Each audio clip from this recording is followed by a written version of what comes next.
بسم اللہ الرحمن الرحیم۔ میں Riaz Ahmad Rajput channel welfare for creation کے ساتھ حاضر ہوں۔ آج ہم افغانستان کے بارڈر پہ جو کشیدگی ہے اس کے حوالے سے بات کریں گے۔ یہ جب سے ہماری یہ پچھلی حکومت گئی ہے اور نیا سسٹم آیا ہے اور اس میں جو بھی حالات یہاں پہ خراب ہوئے ہیں،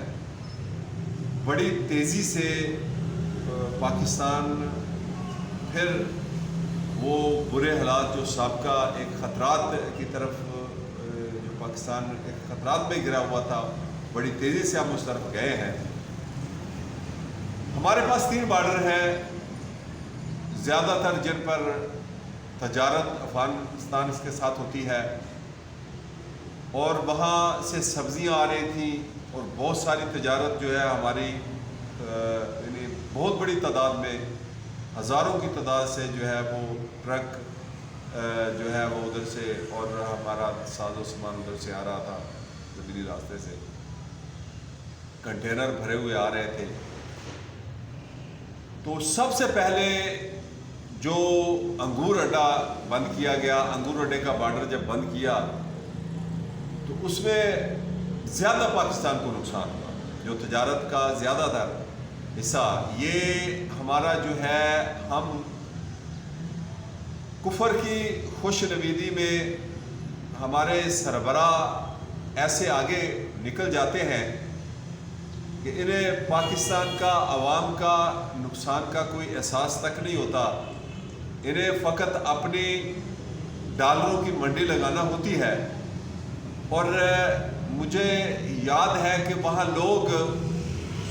سننے میں آیا ہے، دعائیں مسجدوں میں مانگ رہے تھے کہ یا اللہ انگور اڈے کا جو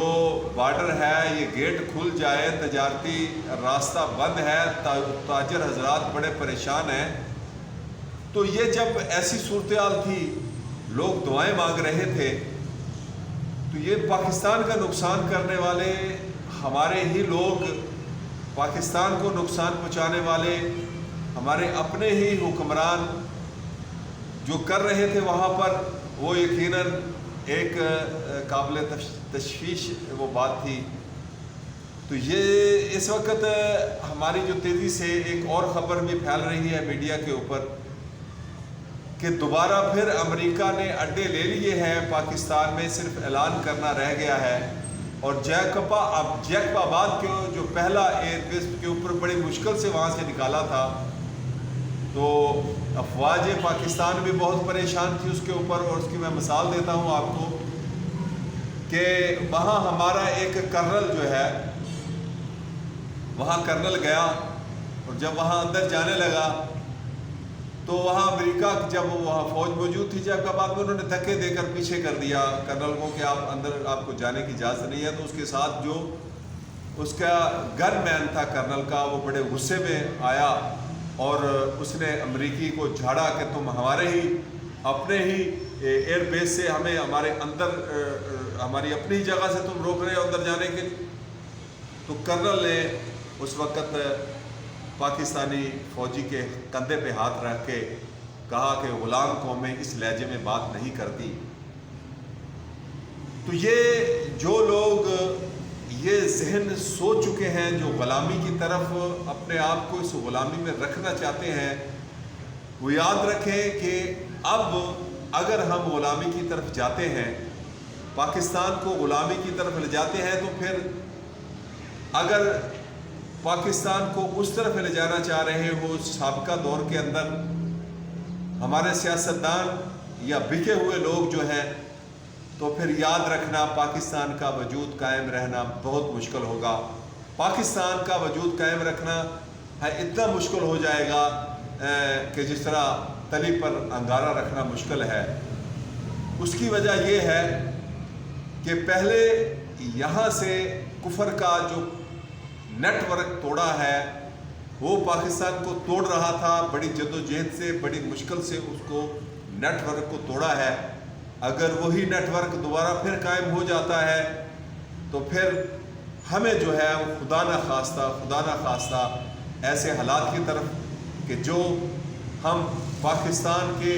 بہت بڑی خوشخبریاں سنا رہے ہیں، وہ خوشخبریاں جو ہیں وہ غمیوں میں تبدیل ہو جائیں گی اور ہماری جو رہی سہی ایک ادھوری آزادی ہے وہ بھی ختم ہو جائے گی۔ تو اس لیے ہمیں جو ہے اس وقت جو صورتحال ہے اس سے نپٹنے کے لیے ایک ہی حل ہے کہ اس شیطانی جمہوری نظام کو ختم کر کے،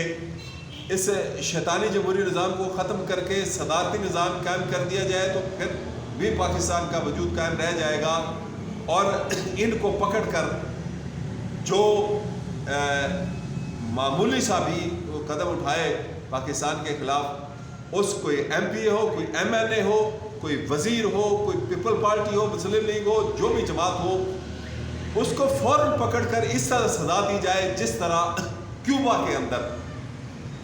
کے اندر وہاں کے پارلیمنٹین کو جو امریکہ کے ساتھ مل گئے تھے پھانسیاں دی چوک کے اندر، تو کیوبا بچ گیا۔ اگر کیوبین اگر وہ جدوجہد نہ کرتے، کوشش نہ کرتے اور وہ M N A M P S جو ان کے مقامی پارلیمنٹ سے ان کو پھانسیاں دے کر ختم نہ کرتے، گولیاں نہ مارتے، تو آج کیوبا کا وجود ختم ہو چکا ہوتا، وہاں امریکہ کی حکومت ہوتی۔ تو ایک ہی صورتحال ہے، ایک ہی صورت ہے پاکستان کو بچانے کے لیے۔ آپ کو جو ہے یہ سسٹم ختم کرنا ہوگا، شیطانی جمہوری نظام کو ختم کر کے مذہبی لوگ آگے لانے ہوں گے، مذہبی لوگ پاکستان کے حکمران ہوں گے تو پاکستان بچے گا۔ پھر افغانستان کا جو بارڈر ہے وہ بھی آپ کا محفوظ ہو جائے گا، ادھر کشمیر بھی آپ کا آزاد ہو جائے گا۔